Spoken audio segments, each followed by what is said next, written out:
Quisiera partir desde lo más coloquial, pero tal vez lo más profundo.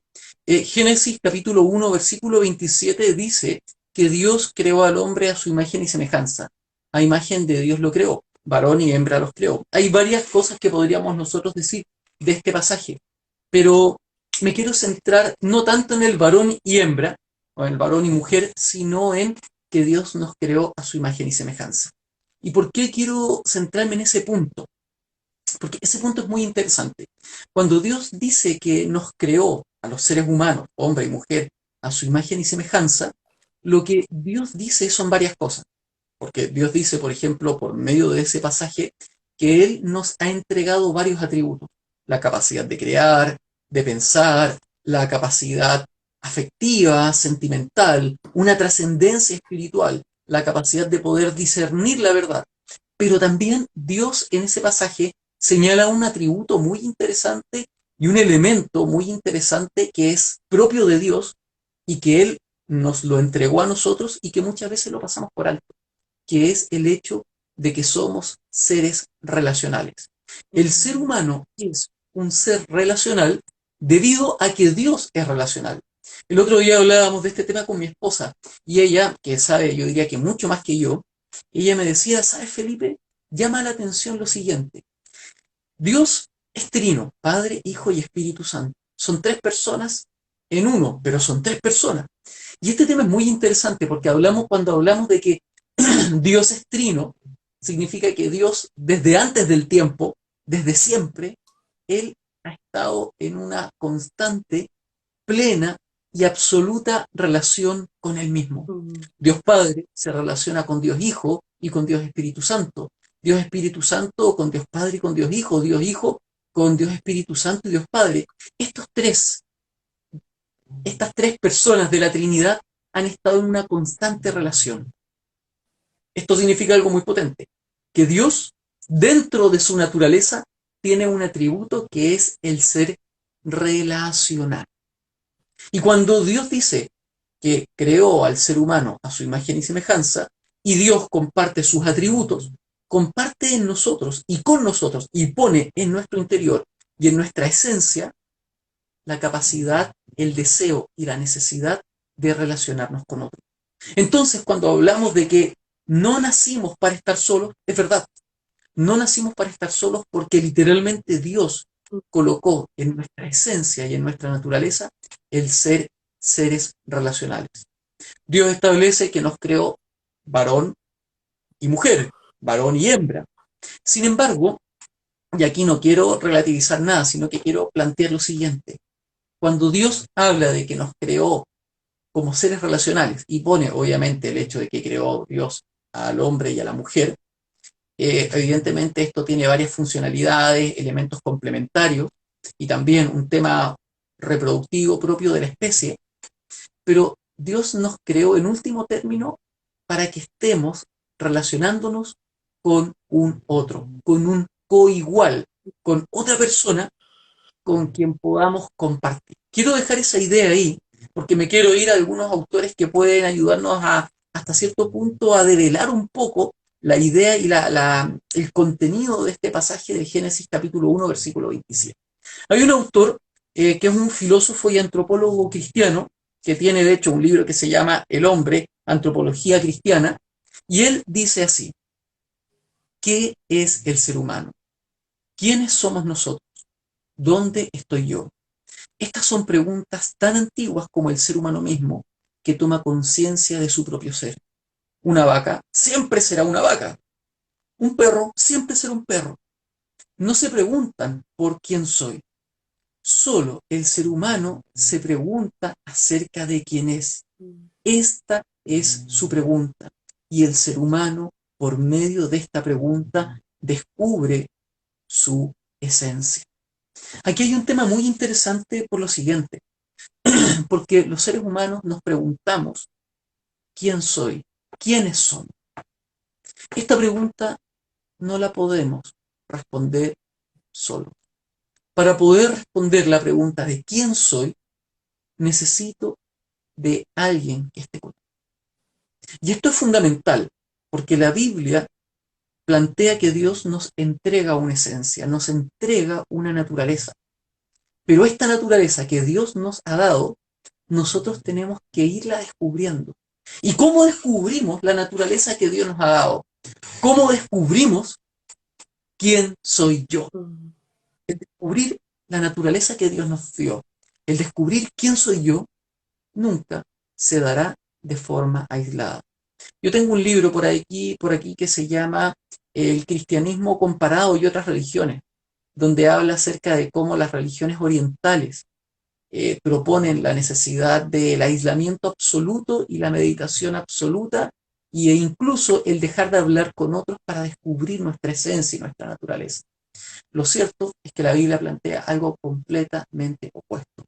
La Biblia dice lo siguiente: tú quieres descubrir quién eres, tú quieres descubrir tu esencia, tu naturaleza, quieres descubrir la persona que Dios quiere que tú seas. Bueno, para eso tienes que estar con otros, tienes que relacionarte con otros. Un ser humano jamás descubre quién es a menos que se relacione con otros. Y nosotros no podemos responder a la pregunta de quién soy a menos que estemos en una relación con un otro que sea un coigual. Esta es una verdad potente y fundamental, porque los seres humanos naturalmente, va a sonar gracioso lo que voy a decir, tendemos a aislarnos de los otros. ¿Por qué? Por algo muy sencillo. Porque cada vez que me relaciono con un coigual, con otro ser humano, corro el riesgo de ser herido. Es más fácil relacionarme con un perrito, con un gatito, con un animal, porque en último término los animales no me van a herir, no me van a defraudar.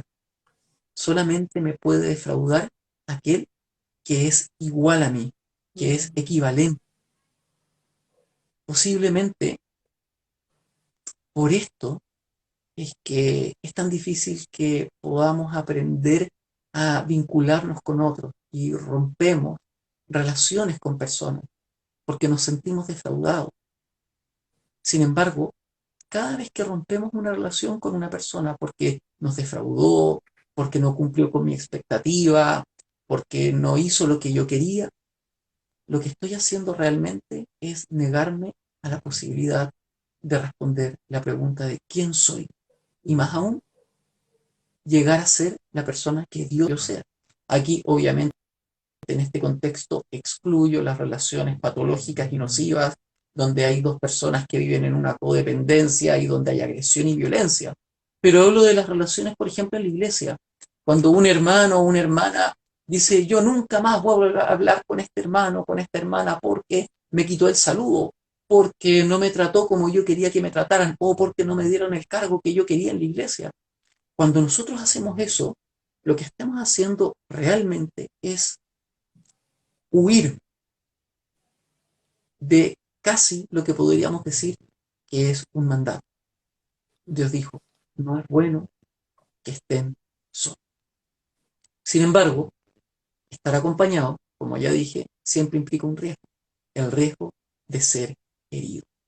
Sin embargo, es en ese riesgo de ser herido en que se va develando, dando a conocer lo que nosotros somos y al mismo tiempo Dios nos va formando para que lleguemos a ser quien Él quiere que seamos. Proverbios lo dice, el hierro se afila con el hierro. Difícilmente alguien trataría de afilar una espada con un pedazo de madera o un cuchillo con algodón. La única forma de afilar una espada es con otra espada o con un buen pedazo de piedra duro. Y yo a veces me pregunto y digo, si la espada que es afilada por otra espada pudiera hablar, lo más probable es que se quejaría, porque le duele. Y claro, nos duele. Los seres humanos, cuando nos relacionamos con otros seres humanos, nos abrimos a la posibilidad de ser heridos. Pero también nos abrimos a la posibilidad de descubrir quién Dios quiere que sea. Aquí quiero plantear algo e irme a un autor que es Aristóteles. La verdad es que el tema de la soledad y de las relaciones interpersonales no es un tema exclusivo de las actuales generaciones, ni tampoco es exclusivo del cristianismo. Ya autores no cristianos, al ver la revelación general, hablaban acerca de la importancia de las relaciones interpersonales. Quiero citar a Aristóteles, y de hecho, Aristóteles mismo, filósofo griego del año 330 a.C., fue profesor de Alejandro Magno, habla y dice lo siguiente. En su libro La Política, libro 1, dice así: de todo esto es evidente que la polis es una de las cosas más naturales que el hombre puede tener. El hombre es, por naturaleza, un animal social. Y aquel que no es social, o bien es un animal, o bien es un dios, pues los seres humanos son naturalmente seres sociales. Es interesante que cuando nosotros vamos viendo a distintos autores no cristianos, nos vamos dando cuenta cómo ellos reconocen el carácter social inherente e inmanente que tiene el ser humano.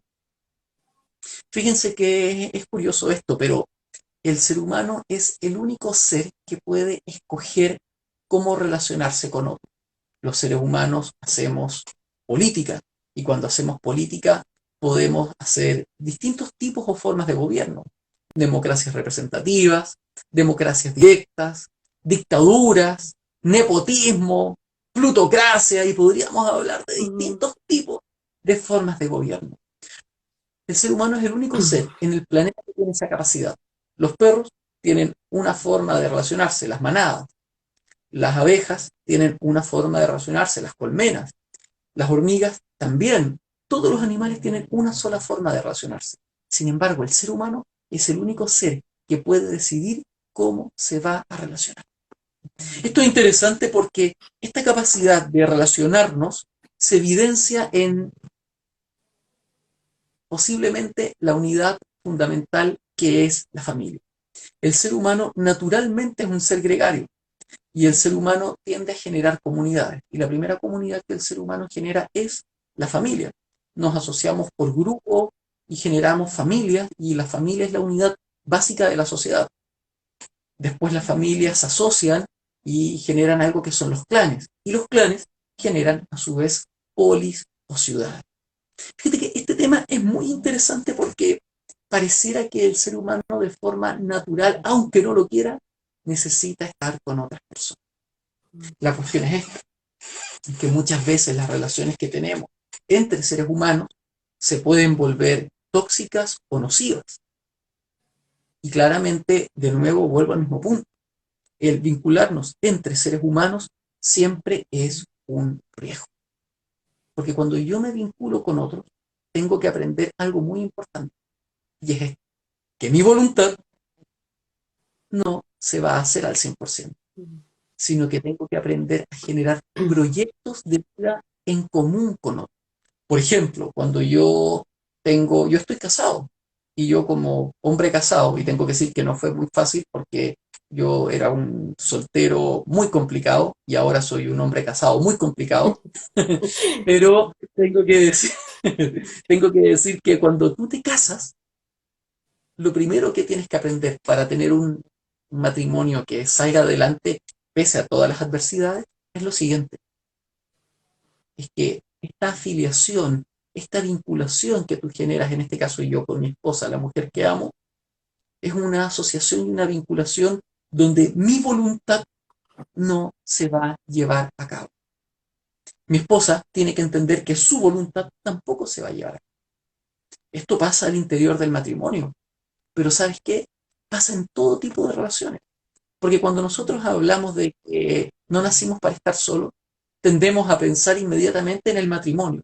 Pero yo quisiera centrarme no en el matrimonio, sino en la soltería. Los solteros, aun cuando Dios disponga que nunca se casen, tampoco están llamados para estar solos. De hecho, una amistad implica un compromiso y un vínculo donde cada uno de los amigos decide morir a sus propios proyectos para llegar a acuerdos. Como siempre digo, Un matrimonio donde no hay una discusión es un matrimonio en donde hay un problema. Y una amistad donde no hay desacuerdos es una amistad también donde hay problemas. ¿Por qué? Por algo muy sencillo. Porque los seres humanos somos seres caídos. Somos seres que van a buscar, debido a su naturaleza caída, imponer su voluntad. Esto ya lo decía Nietzsche. Nietzsche tiene una idea y un concepto que lo desarrolla bastante bien en El Anticristo, eh, donde él habla acerca de la voluntad de poder. Y Nietzsche plantea que el ser humano busca imponer su voluntad.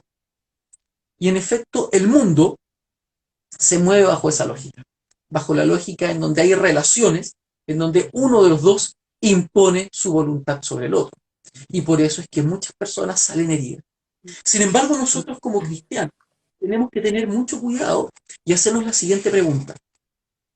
¿No será que traemos modos de relaciones del mundo a nuestras relaciones cristianas, bíblicas, dentro de la iglesia? Por ejemplo, personas que aceptan a Cristo como su Señor y Salvador, sin embargo, llegan con una visión de las relaciones donde ellos hacen su voluntad e imponen su voluntad sobre los otros. Eso significa que de alguna forma no están siguiendo el modelo y el patrón bíblico, porque el modelo y el patrón bíblico es que nos relacionamos con otros, no desde el imponer yo mi voluntad hacia el otro, sino desde el yo verme a mí mismo como un sujeto que tiene que estar dispuesto para servir y bendecir al otro. Este es un gran tema porque, insisto, no nos enfoquemos en las relaciones de pareja, dejémoslas de lado. Hablemos de las relaciones de amistad y vínculos dentro de la iglesia.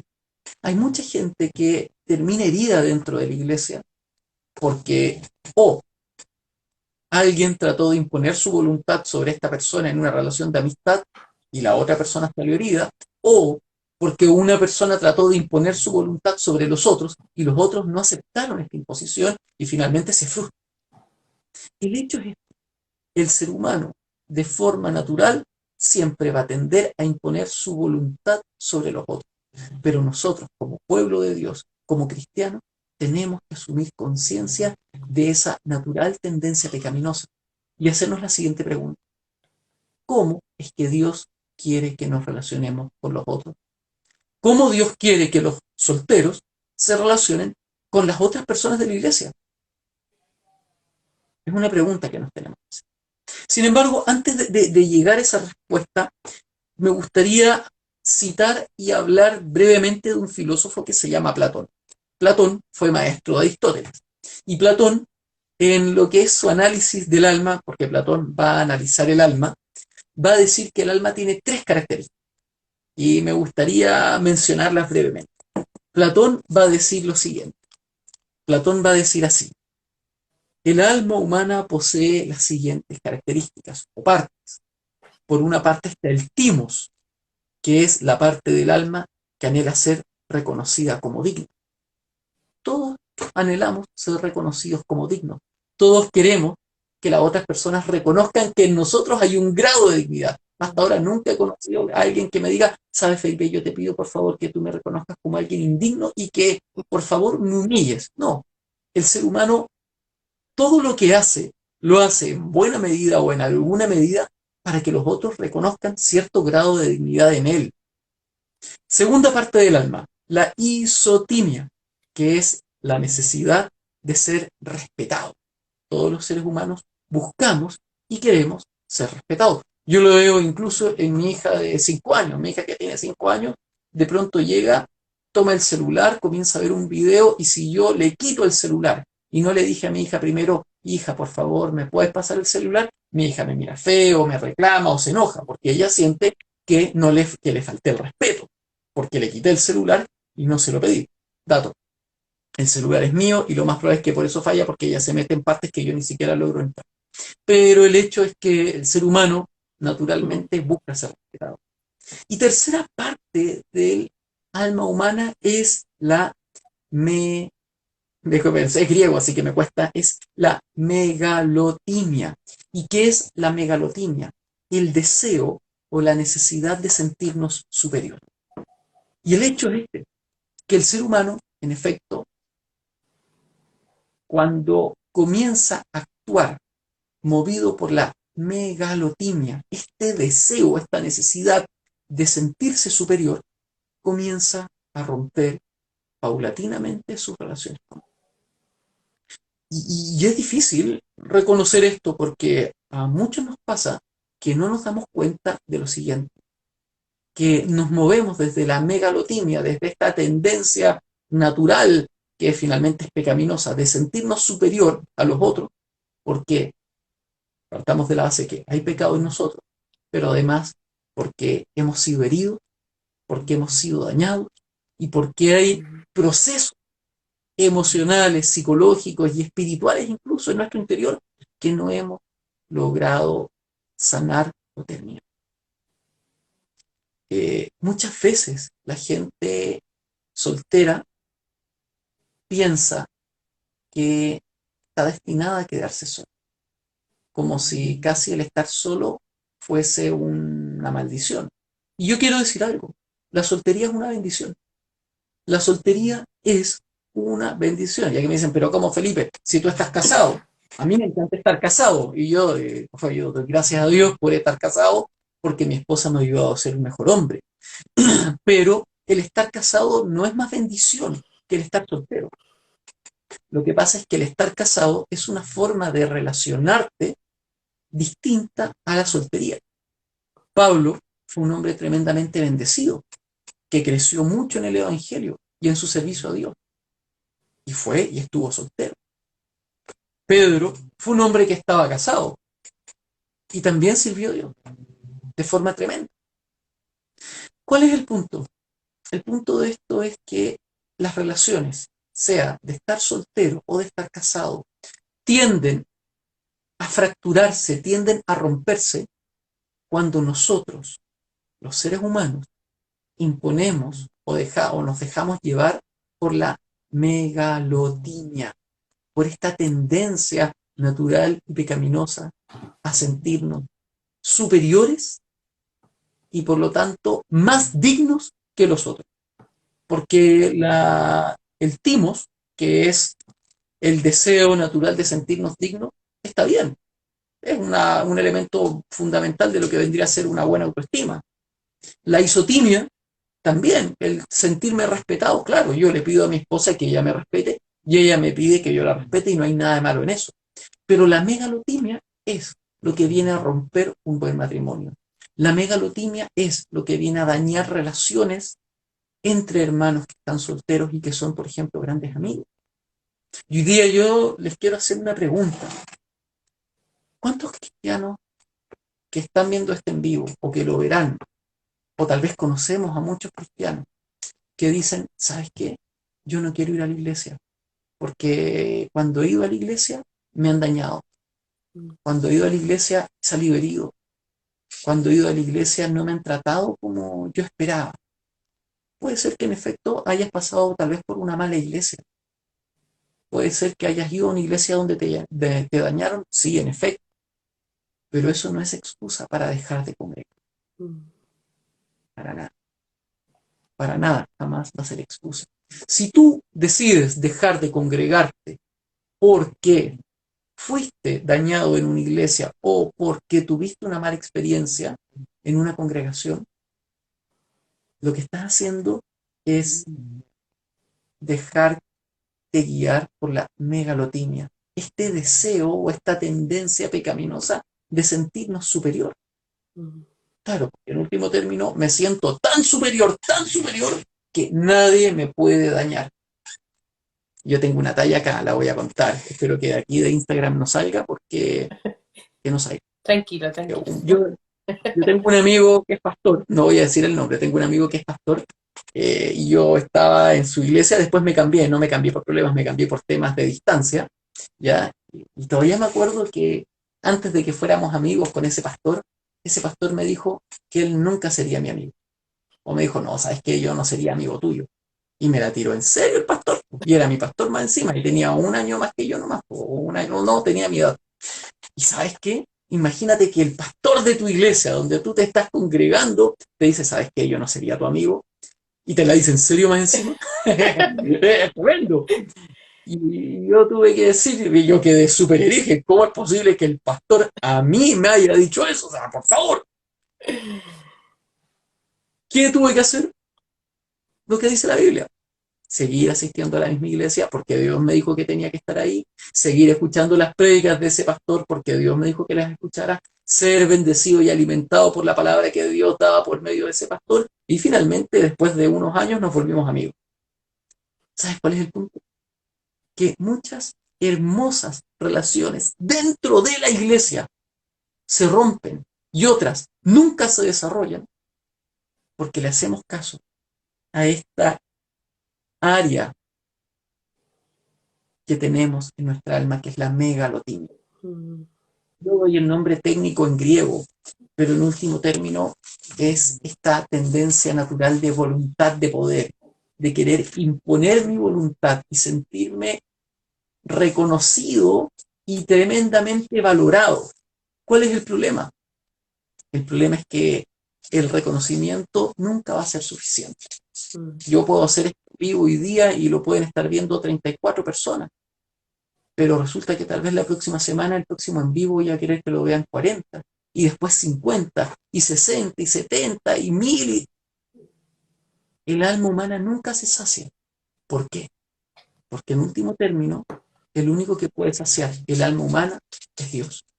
Es aquí donde nosotros nos tenemos que preguntar entonces, ¿cuál es el propósito de las relaciones interpersonales? El propósito de la relación interpersonal es darle la gloria a Dios. El propósito de las relaciones interpersonales es darle la gloria a Dios. ¿Y cómo doy la gloria a Dios? Esa idea en una relación interpersonal, de soltería más encima, esa idea la dejo para el fin. Sin embargo, me gustaría que consideráramos algunos datos neurocientíficos. Esta parte aquí la quiero leer porque son datos neurocientíficos y son números que yo o sea, que ya se me olvidaron. Pero miren, más o menos quiero darles un dato. Los seres humanos desarrollamos lo que se conoce como mielinización, un proceso que se da desde el vientre de la madre hasta que somos adultos. Voy a dar un dato acá, y esto yo aquí soy súper tajante con esto. Yo soy absolutamente contra el aborto, porque en último término quienes dicen que están a favor del aborto, por ejemplo, dicen que no hay vida. Bueno, el hecho es que cuando nosotros vemos los datos neurocientíficos, y aunque yo no soy experto en neurociencia, hice 2 diplomados en ese tema aplicado a la educación, tenemos que decir que en efecto la mielinización de las redes neuronales se da desde temprana edad. Y se da a lo largo de toda la vida, porque el ser humano durante toda su vida puede aprender. Ahora, y mira esto interesante, los seres humanos podemos llegar a alcanzar aproximadamente hasta un desarrollo de 100 millones de neuronas. Y cada neurona de estas 100 millones de neuronas se conecta con unas de 5.000 a 10.000 neuronas en promedio. O sea, estamos hablando que la cantidad de conexiones neuronales que hay en nuestro cerebro es, pero apoteósica, es despampanante. ¿Ya? La plasticidad neuronal es la capacidad que nos permite adaptarnos a las diferentes necesidades del medio. Los seres humanos somos los seres más adaptables del mundo debido justamente a nuestra plasticidad neuronal, a nuestra capacidad de generar conexiones neuronales. ¿Sabes qué es lo interesante de todo esto?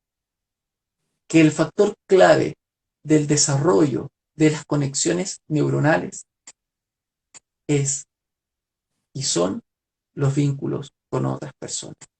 No hay actividad que genere más conexiones neuronales que el vincularnos con otras personas.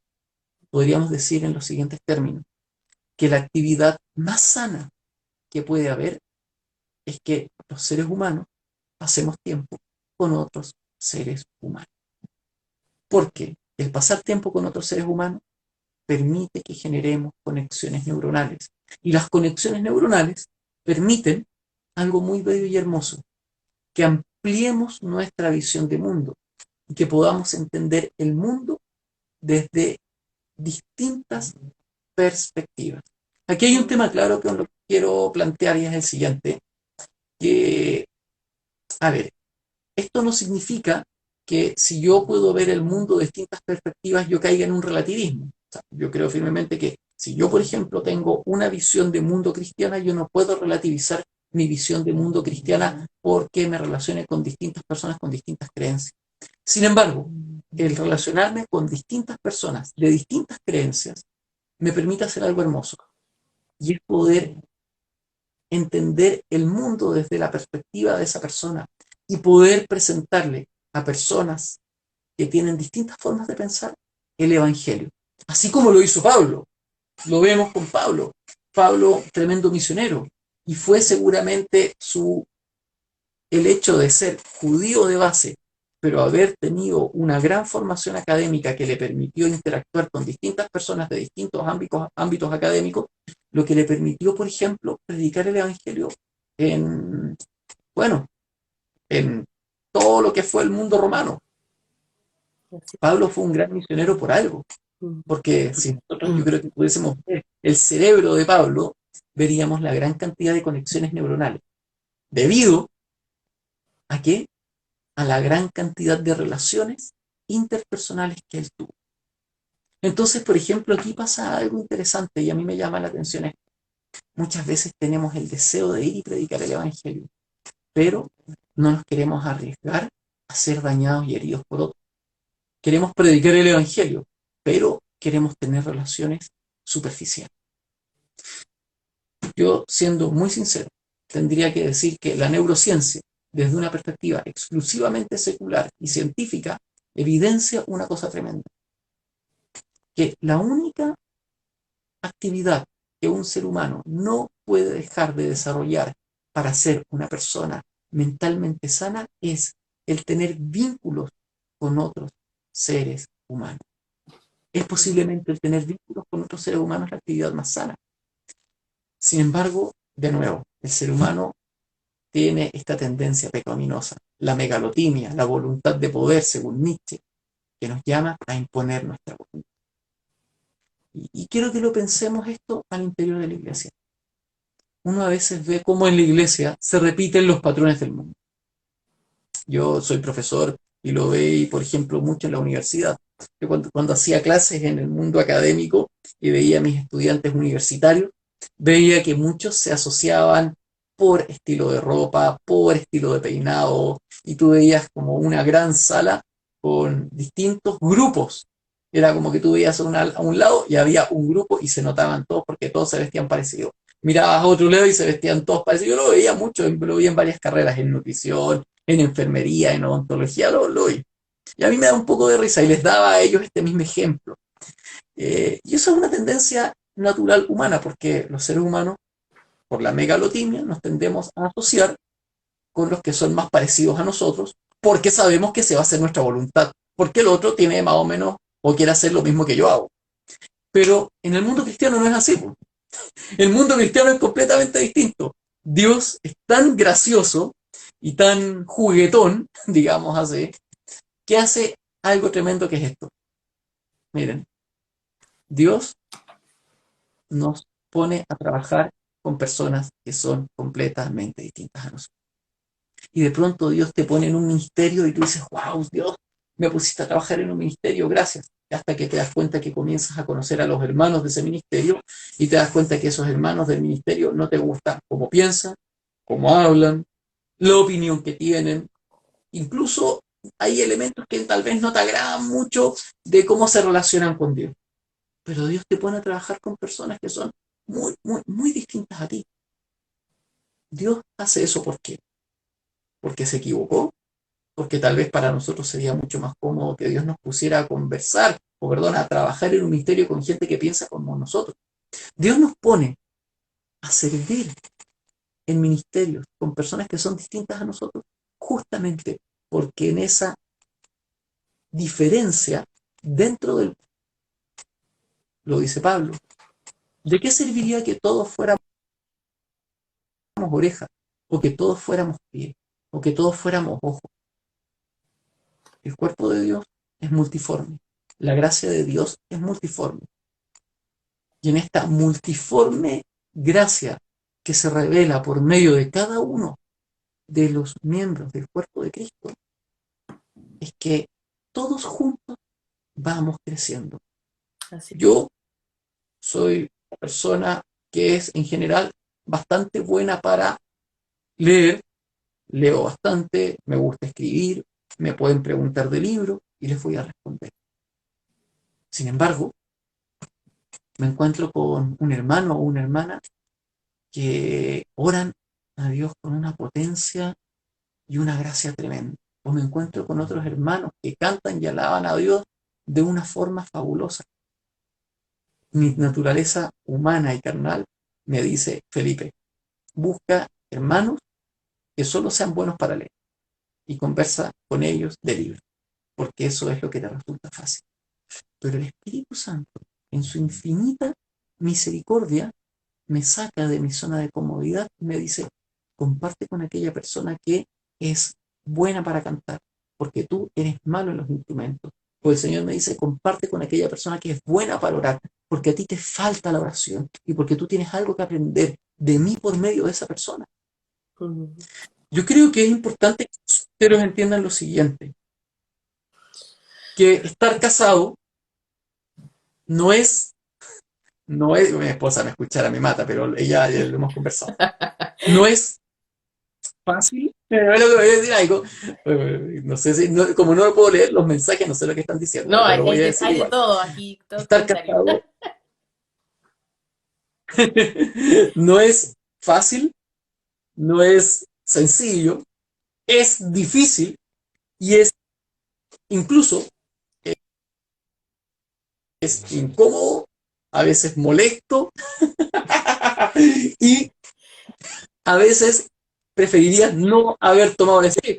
A veces los solteros piensan que estar casados, oh, no sé, voy a decir algo, oh, no, si estar casado, yo si me casara Dios, estaría tranquilo porque mis deseos carnales se pasarían. Y, oye, voy a decir algo, el matrimonio es un desafío, porque Dios no te puso con una persona al lado para que tengas sexo, que obviamente es parte, pero no es la función, no es el elemento fundamental.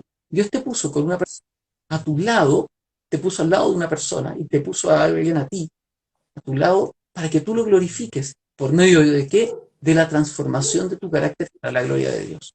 Es el propósito técnico que aprender a ser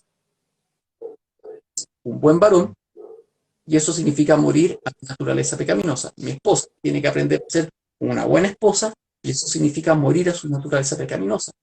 Pero lo mismo pasa con los solteros. Los solteros, pero Dios está trabajando su carácter.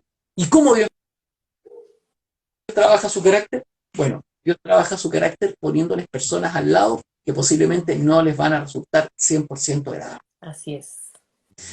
Muchos solteros se aíslan y están hoy día tomando una mala costumbre. ¿Qué mala costumbre? La de vivir relaciones superficiales por medio de las redes sociales, porque es mucho más fácil que arriesgarnos a tener vínculos profundos e íntimos como cuerpo de Dios.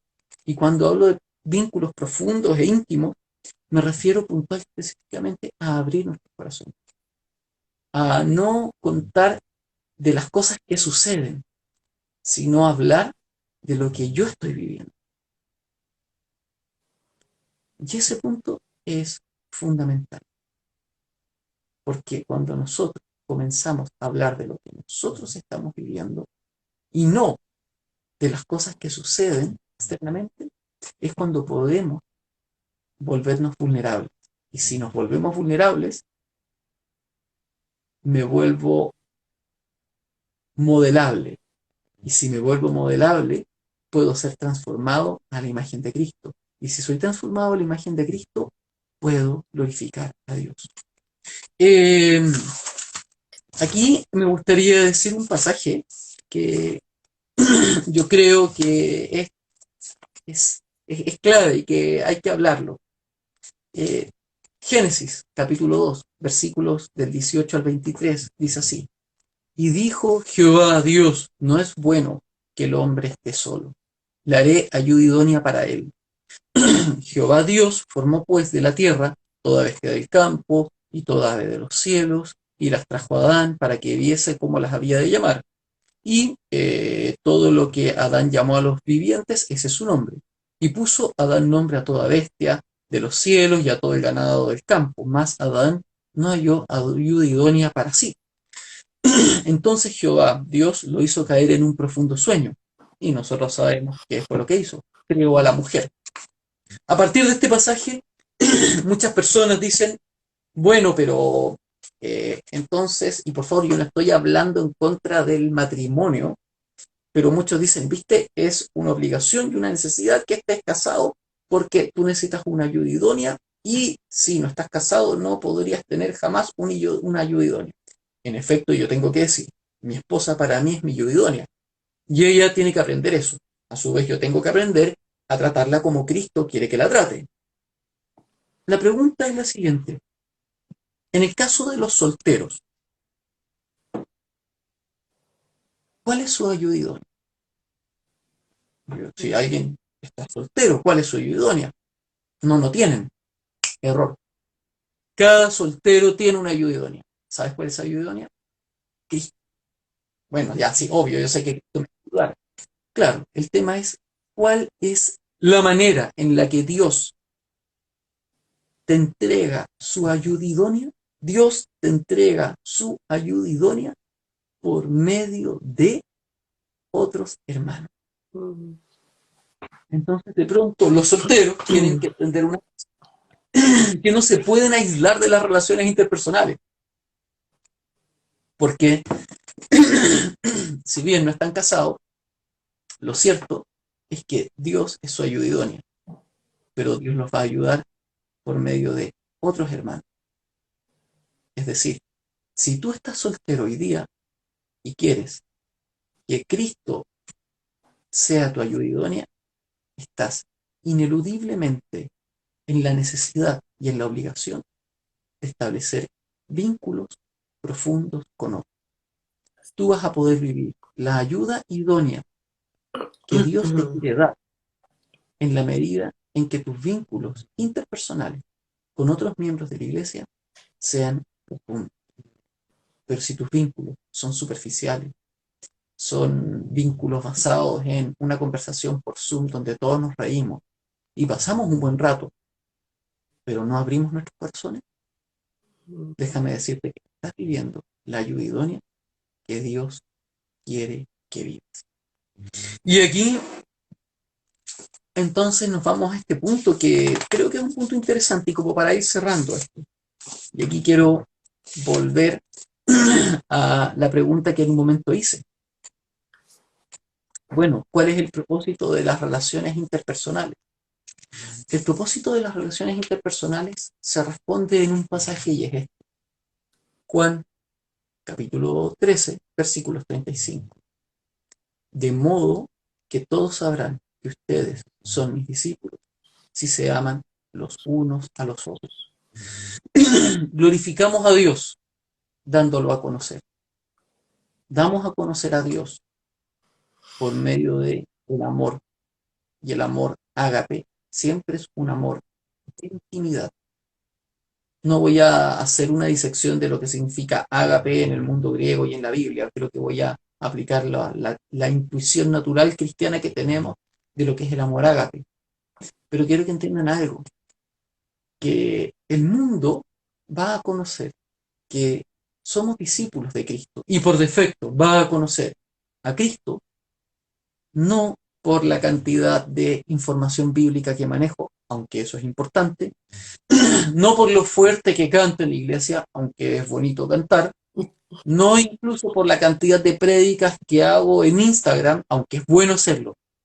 No, el mundo va a conocer que yo soy discípulo de Cristo en función y a partir de la profundidad que tengo en mis relaciones íntimas, en mis relaciones con los otros, en mis relaciones interpersonales.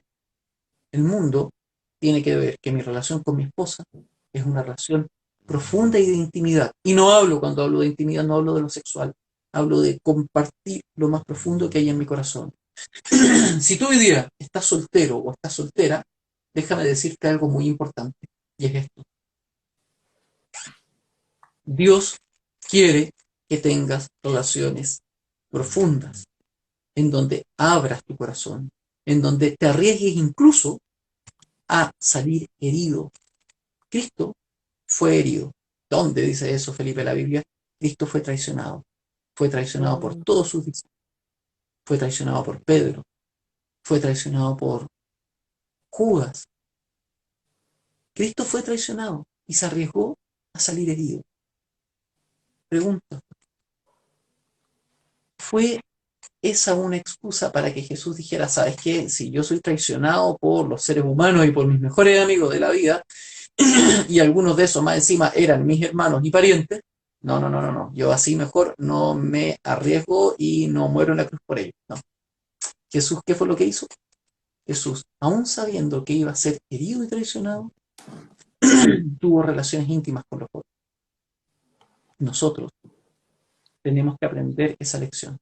Tenemos que entender que si queremos que el mundo crea, tenemos que tener relaciones íntimas y profundas con nuestros hermanos de la iglesia. Y si tú hoy día estás soltero o estás soltera, te quiero decir algo. Dios quiere glorificarse por tu vida, pero Dios no quiere que tengas relaciones superficiales y Dios no quiere que te aísles, incluso pese a las heridas que has tenido. Porque la única forma de poder darle a conocer al mundo que tú eres discípulo de Dios es en la profundidad de una relación basada en el amor ágape, el amor que tuvo Cristo por nosotros, quien no estimó el ser igual a Dios como cosa a que aferrarse, sino que se despojó de sí mismo y se humilló hasta lo sumo, hasta la muerte y la muerte de cruz. Si yo quisiera terminar esta conversación en este en vivo hoy día, les diría, vivan ese pasaje. El casado tiene que vivir ese pasaje cada día con su esposa. Yo tengo que hacerlo. Cada día tengo que humillarme a mí mismo y seguir el ejemplo de Cristo. Mi esposa tiene que hacerlo también conmigo. ¿Saben qué, solteros? Les quiero contar algo. En su caso no es distinto. También ustedes tienen que arriesgarse, morir a sí mismos, amar al prójimo, tener relaciones íntimas y profundas donde abran su corazón, porque así van a poder glorificar a Dios como Él quiere ser glorificado.